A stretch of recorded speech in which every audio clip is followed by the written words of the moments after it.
যে প্রশাসন স্বউদ্যোগে এবং নিজ খরচে আমাদের প্রতিটি শিক্ষার্থীর জন্য ডরমিটরি কিংবা হোস্টেল সিস্টেম রাখবে, যাতে করে তারা সেখানে থেকে খুব সহজে যেন ইউনিভার্সিটি শিক্ষা অর্জন করতে পারে। ঢাকা ইউনিভার্সিটি বিশ্ববিদ্যালয়ের কেন্দ্রীয় মসজিদটা, যেটা বিশ্ববিদ্যালয়ের মান এবং বিশ্ববিদ্যালয়ের পরিবেশের সাথে একেবারে বেমানান। আমরা চাইবো, প্রত্যাশা করব যে বিশ্ববিদ্যালয়ের মানের সাথে মিল রেখে যেন একটা আন্তর্জাতিক মানের একটা কমপ্লেক্স সিস্টেম যেন মসজিদ তৈরি করা যায়।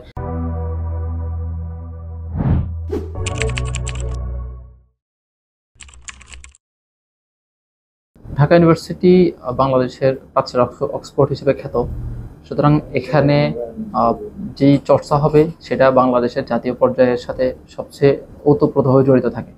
সুতরাং বাংলাদেশের জাতীয় পর্যায়ের রাজনীতি কোন দিকে যাবে, বাংলাদেশের জাতীয় পর্যায়ের গণতান্ত্রিক পরিবেশ কোন দিকে যাবে, সেটা নির্ধারিত হয় এবং ইতিহাসও এটাই বলে যে ঢাকা বিশ্ববিদ্যালয়ের পরিবেশ এবং এখানের কার্যক্রম গণতান্ত্রিক পরিবেশ যেভাবে চলবে এটার রিফ্লেকশন জাতীয় রাজনীতিতে পড়ে।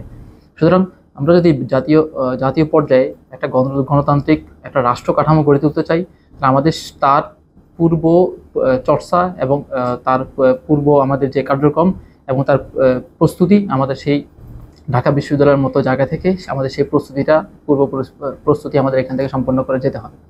সুতরাং জাতীয় পর্যায়ে আমাদের একজন নেতা কিভাবে দেশকে পরিচালনা করবে, গণতান্ত্রিক পরিবেশ কীভাবে নিশ্চিত করতে পারবে, সেই প্রশিক্ষণ, সেই চর্চা, সেই প্র্যাকটিসটা আমরা এই ঢাকা বিশ্ববিদ্যালয় থেকে আমরা দেখতে চাই। আমরা দেখেছি এই ঢাকা বিশ্ববিদ্যালয় প্রতিষ্ঠাকাল থেকে শুরু করে এ পর্যন্ত বাংলাদেশের জাতীয় পর্যায়ে যত নেতৃত্ব এসেছে এবং গুরুত্বপূর্ণ রোল প্লে করেছে, তারা সবাই এই ঢাকা বিশ্ববিদ্যালয় থেকে উঠে এসেছে। সুতরাং এই ঢাকা বিশ্ববিদ্যালয় থেকে যারা সেই পরিবেশের সাথে মিশে এবং এখান থেকে যোগ্যতা অর্জন করে গিয়েছে এবং যারা এখানের পরিবেশকে উন্নত মানের নিয়ে যাওয়ার জন্য প্রচেষ্টা রেখেছে, তারাই পরবর্তীতে যে বাংলাদেশের গুরুত্বপূর্ণ যে বাকবদলগুলো হয়েছে সেগুলোতে গুরুত্বপূর্ণ রোল প্লে করতে পেরেছে। সুতরাং এই জন্য এই বিশ্ববিদ্যালয়ের রাজনীতির, জাতীয় পর্যায়ের রাজনীতির সাথে এই বিশ্ববিদ্যালয়ের রাজনৈতিক পরিকাঠামো এবং রাজনৈতিক স্বচ্ছতা, গণতান্ত্রিক পরিবেশ ওতপ্রোতভাবে জড়িত। সুতরাং এই জন্য এখান থেকে আমাদের সেই চর্চাটা শুরু করা জরুরি। ডাকসু তফসিল হয়েছে, এটা আমাদের জন্য আনন্দের বিষয়। তবে আমরা এটা আরো অনেক আগে প্রত্যাশা করেছি, যেন আরো আমাদের 5 আগস্টের পরে আমাদের যে পরিস্থিতি তৈরি হয়েছে, আমরা চেয়েছি যেন এটা আরো যত দ্রুত কাঠামোগতভাবে প্রাতিষ্ঠানিকভাবে যেন এই জিনিসটা শৃঙ্খলার মধ্যে চলে আসে। যদি সেটা আরো আগে আনা যেত, তাহলে আমাদের সেই প্রত্যাশা জায়গাটা আরো বেশি পরিস্ফুটিত হতো। কিন্তু তাফসিল হয়েছে, কিন্তু আমরা যেভাবে তাফসিলটা চেয়েছি, যে এর আগে কিছু সংস্কারের পূর্ণ কাঠামো এবং পূর্ণ কাজের যে পূর্ণাঙ্গ কাজের সম্পন্ন হওয়া, সেটা আমরা অনেক কিছু দেখি নাই। তারপরে যেটুকু হয়েছে আমরা প্রত্যাশা রাখবো এবং আমরা প্রত্যাশা করি যে নির্বাচিত প্রতিনিধি যারা আসবেন তারা আমাদের যে কাঙ্ক্ষিত যেভাবে গঠনতন্ত্র থেকে শুরু করে যে পরিবেশ আমরা নিশ্চিত হওয়া প্রত্যাশা করেছিলাম, অর্থাৎ ডাকসু প্রতি বছর একাডেমিক ক্যালেন্ডার নিয়ে আসা, এরপরে হচ্ছে আমাদের এখানে সভাপতি এবং অর্থ সম্পাদক যিনি কোষাধ্যক্ষ থাকেন, এই তাদের প্রশাসন কর্তৃক নির্ধারিত না হয়ে যেন শিক্ষার্থীদের মাধ্যমে নির্বাচিত হয়ে আসে। এই সকল কিছু ছোট ছোট এবং গুরুত্বপূর্ণ যে সকল সংস্কারগুলো, পরিবর্তনগুলো আমাদের দরকার ছিল, আমাদের প্রত্যাশা ছিল, সেগুলো আমরা চেয়েছিলাম।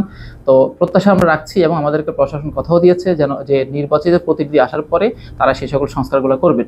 তো আমরা প্রত্যাশা করব যে আমাদের যে কাঙ্ক্ষিত যে আমাদের যে ইয়েগুলো রয়ে গেছে, কাঙ্ক্ষিত যেগুলো সব আমাদের সংস্কারের আকাঙ্ক্ষা কামনা পূরণ হয়নি, আমরা সেগুলো প্রত্যাশা করব নির্বাচিত প্রতিনিধিরা এসে আমাদের সেই স্বপ্ন এবং আকাঙ্ক্ষাগুলো পূরণ করবে।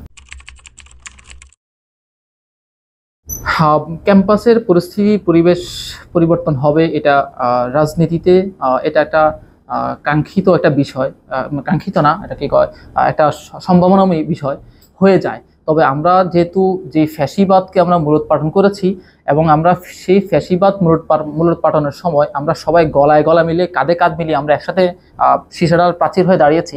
আমরা তো প্রত্যাশা করি সকল সংগঠন এবং সংগঠনের প্রতিটা নেতৃবৃন্দ থেকে শুরু করে প্রতিটি কর্মী এটা প্রত্যাশা করে যে আমরা একটা সুষ্ঠু পরিবেশ এবং সুষ্ঠু রাষ্ট্র প্রতিষ্ঠা করার স্বপ্ন আমরা প্রতিজ্ঞা করেছি। সুতরাং আমরা সবার কাছে এই প্রত্যাশা করব, যদি কারো ভিতরে সেই সম্ভাবনাও থাকে আমরা প্রত্যাশা করব এবং অনুরোধ করব যেন তাদের সেই সমূহ সম্ভাবনাগুলো থেকে তারা যেন ফিরে আসে এবং যেন একটা শান্তিপূর্ণ একটা ক্যাম্পাস এবং শান্তিপূর্ণ রাষ্ট্র গঠনের জন্য সবাই যেন সহযোগী হয়ে ওঠে। ইসলামী ছাত্র আন্দোলন বাংলাদেশ ঢাকা বিশ্ববিদ্যালয় শাখা পূর্ণাঙ্গ প্যানেল দেওয়ার জন্য প্রস্তুতি গ্রহণ করেছে। তবে আমরা যেহেতু আমাদের যতটা না ব্যক্তিগত কিংবা দলীয় এজেন্ডা বাস্তবায়নের লক্ষ্য থাকে, এর চেয়ে বেশি আমরা পরিবেশ এবং প্রতিষ্ঠান রাষ্ট্র যেন বিনির্মাণ করতে পারি সেই জায়গা থেকে আমরা রাজনীতি করি।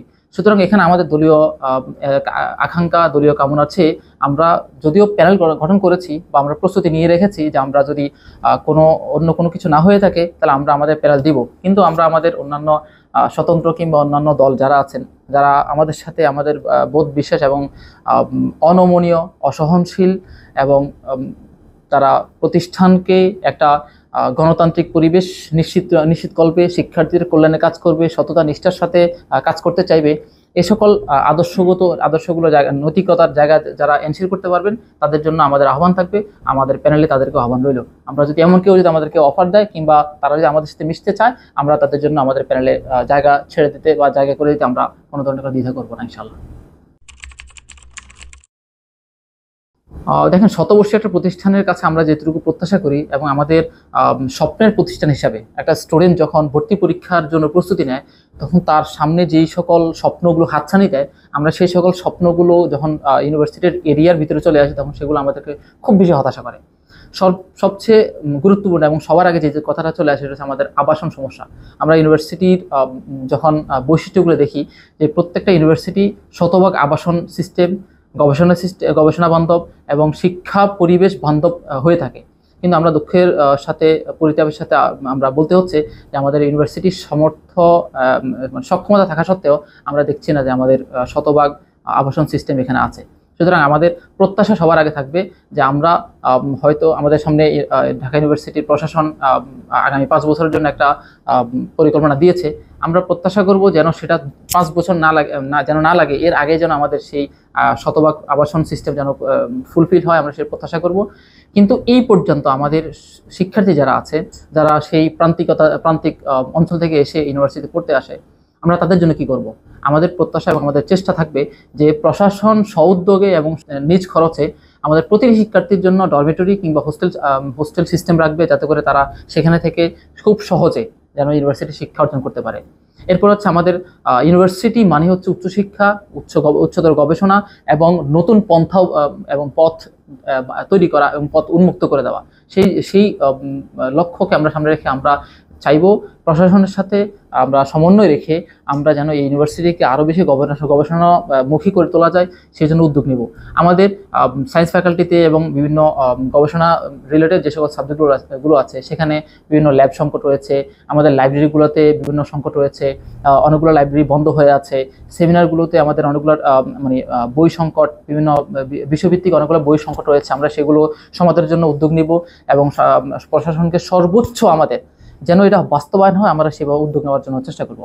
এরপর হচ্ছে আমাদের কমন যে জিনিসটা সেটা সবাই ফিল করে এবং আমরাও ফিল করি, সেটা হচ্ছে ঢাকা ইউনিভার্সিটির মতো একটা উচ্চতর প্রতিষ্ঠান, কিন্তু সেখানে বিভিন্ন টোকাই, বিভিন্ন মাদকাসক্ত ব্যক্তি, এদের চলাচল অবাধ এবং এখানে নিরাপত্তাহীনতা সবচেয়ে বেশি। আমাদের সামনে কত কিছুদিন আগে একটা জলজন্ত প্রমাণ হয়েছে, আমাদের সাম্য ভাই নিহত হয়েছেন, শহীদ হয়েছেন।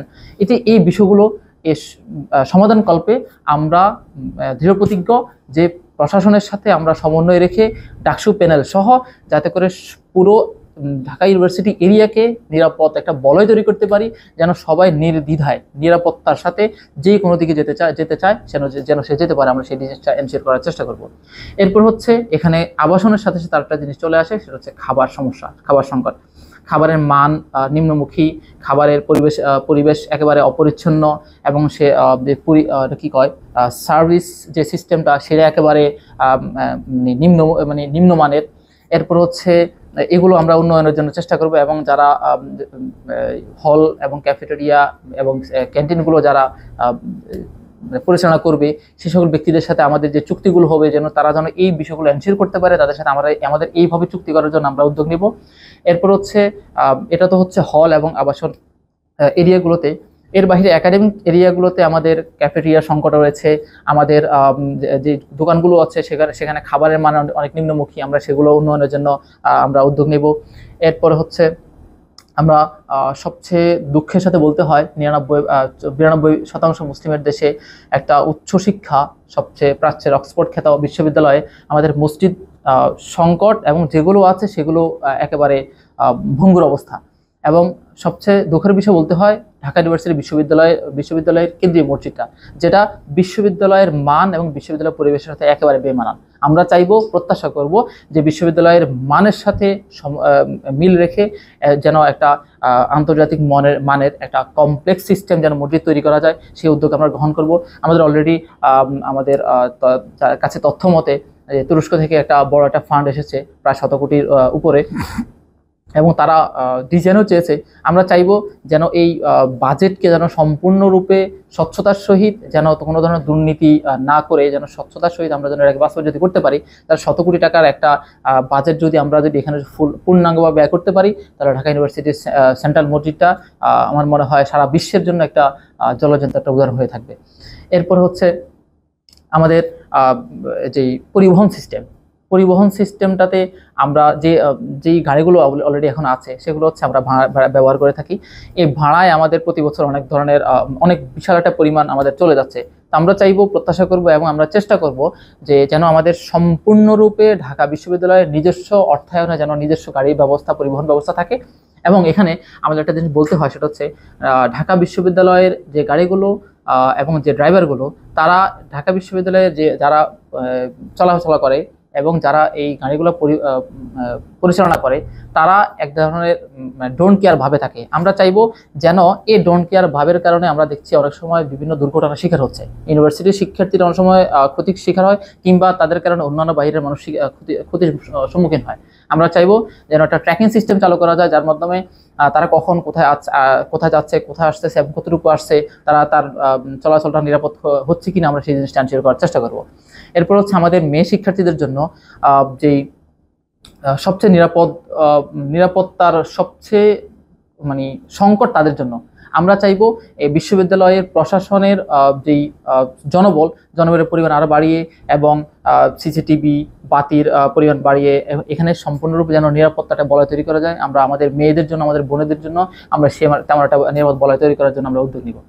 আর হচ্ছে বিশ্ববিদ্যালয়ের কিছু যে কারচুপি এবং স্বেচ্ছাচারিতা আছে, কিছু আছে শিক্ষা একাডেমিক ক্ষেত্রগুলোতে, সেটা হচ্ছে টিচাররা অনেক সময় ক্লাস নিতে চান না, কিংবা ক্লাসে তারা তাদের মন মতো করে নেন, যাতে করে তখন ওই সময় দেখা যাচ্ছে শিক্ষার্থীদের যে শিক্ষার যে আগ্রহ এবং শিক্ষার যে পরিবেশ, এটাতে অনেক ধরনের ব্যাঘাত ঘটে। আমরা এগুলো এনশিওর করার জন্য একাডেমিক কাউন্সিলকে আরও বেশি সক্রিয় ভূমিকা পালন করার জন্য অনুরোধ করবো, এবং সেখানে যেন তারা ভূমিকা পালন করে আমরা জোর প্রচেষ্টা এবং জোর তাগিদ দেওয়ার চেষ্টা করব। আর হচ্ছে প্রশাসনিক যে সিস্টেমগুলোতে, সেখানে আমরা দেখেছি বিশ্ববিদ্যালয় এই পর্যন্ত কখনো বলে না যে তাদের বাজেট বা এই বছরে তাদের বাজেট কত আছে, কিংবা তাদের অর্থনৈতিক মূলধন কত আছে, সেগুলো কোন খাতে কতটুকু ব্যয় হচ্ছে, কিভাবে ব্যয় হচ্ছে। এই যে আয় ব্যয়ের সিস্টেমটা, এই অর্থর ফুল সেক্টরটা আমাদের শিক্ষার্থীদের কাছে একটা ধোঁয়াশা থাকার কারণে আমরা জানি না আমাদের শিক্ষার্থী, আমাদের সক্ষমতা কতটুকু, আমরা কতটুকু করতে পারি এবং আমরা কতটুকু করতে গিয়েও সেখানে আমরা ব্যর্থ হচ্ছি।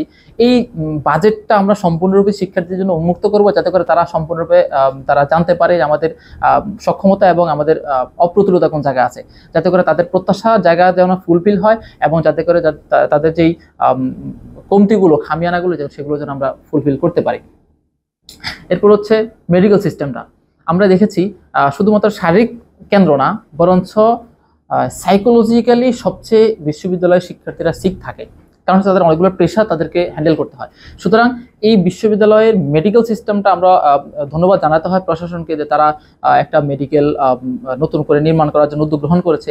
তো সেটা অতি দ্রুত যেন করা যায়, সেই জিনিসটা আমরা করার জন্য উদ্যোগ গ্রহণ করবো এবং সমন্বয় করব যেন দ্রুত সেটা আমাদের আঞ্জাম হয়। এর পাশাপাশি আমরা প্রতিটা হল, প্রতিটা একাডেমিক যেই এরিয়া, ফ্যাকাল্টিগুলোতে আমরা সাইকোলজিক্যাল সেক্টর রাখার জন্য অনুরোধ করব এবং সেটা ব্যবস্থা গ্রহণ করব, যাতে করে কোনো শিক্ষার্থী যেন ট্রমাটাইজ হয়ে কিংবা কোনো ধরনের মানসিক চাপে পড়ে যেন সে আত্মহত্যার মতো একটা হীন কোনো কাজের যেন সে জড়িত না হতে বাধ্য হয়, আমরা সেই জিনিসটা এনশিওর করার চেষ্টা করব।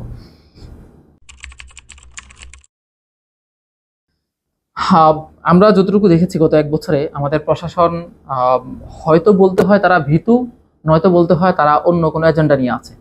কারণ হচ্ছে তারা বিভিন্ন ধরনের চাপ, বিভিন্ন মন্তব্য, বিভিন্ন বক্তব্য শুনে তারা বিভিন্ন ধরনের পিছপা হটার মতো বিভিন্ন ধরনের কার্যক্রম আমরা দেখেছি। আমরা বলতে চাই বিশ্ববিদ্যালয় একটা স্বায়ত্তশাসিত প্রতিষ্ঠান। এই স্বায়ত্তশাসিত প্রতিষ্ঠানের ব্যক্তি যারা কর্তা আছেন, তারা যদি চায় যে তার প্রতিষ্ঠানকে সে তার মতো করে পরিচালিত করতে, সে শিক্ষার্থীদের কল্যাণে কাজ করবে এই সিদ্ধান্ত গ্রহণ করে, তাহলে তাকে কেউ আটকানোর মতো ক্ষমতা রাখে না। আমরা এই কেউ আটকানোর মতো ক্ষমতা কেউ রাখুক এই জায়গা থেকে সরানোর জন্য, এই জায়গা থেকে ফিরে আসার জন্য ফিরে এসেছি আমরা ৫ই আগস্টের মাধ্যমে।